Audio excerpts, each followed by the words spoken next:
শুধু দর্শক, একটিবার ভাবুন তো, কথা সাহিত্যের এই রাজপুত্র নিয়মিত উনি নিষিদ্ধ পল্লীতে যেতেন। এটা কি ভাবা যায়? হ্যাঁ, ভাবা যায়।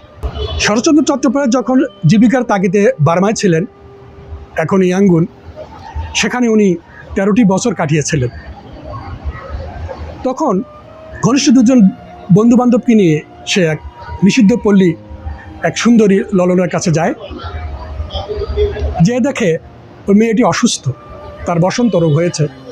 তার বন্ধুরা ঘৃণায় নাক ছিটকিয়ে চলে আসে, কিন্তু শরৎবাবু আসেননি।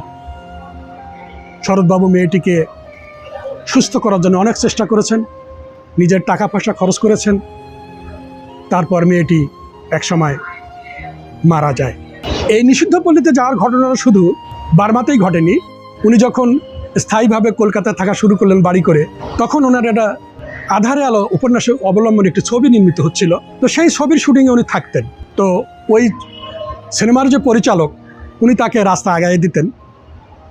তো সেই পরিচালক একদিন বলছিলেন যে শরৎবাবুকে আমি কখনো বাড়ি যেতে দেখিনি, উনি যেতেন নিষিদ্ধ পল্লীতে। সেখানে যে মেয়েদের খোঁজখবর নিতেন, কে কীভাবে জীবনের গল্প এখানে বলে, কে কীভাবে এই কাজের সঙ্গে, নিষিদ্ধ কাজের সঙ্গে জড়িত হলো, এইভাবে উনি সংগ্রহ করতেন। একবার এক ভক্ত তাকে দাওয়াত দিয়েছিল, কিন্তু সেই ভদ্রমহিলার শাশুড়ি এই কথা শুনেছে যে শরৎচন্দ্র সে সবসময় মদ নেশার মধ্যেই থাকে, আবার চরিত্র নিয়ে প্রশ্ন আছে।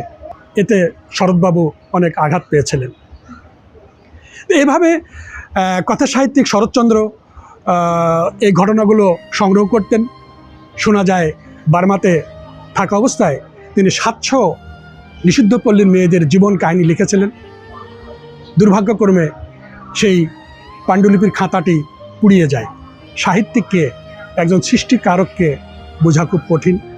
উনি সারা জীবনেই এই ঘটনাগুলো ঘটিয়েছেন মানুষের নিন্দা উপেক্ষা করে, সাহিত্যের জন্য, গল্পের জন্য, সমাজের ব্যাধিকে তুলে ধরার জন্য।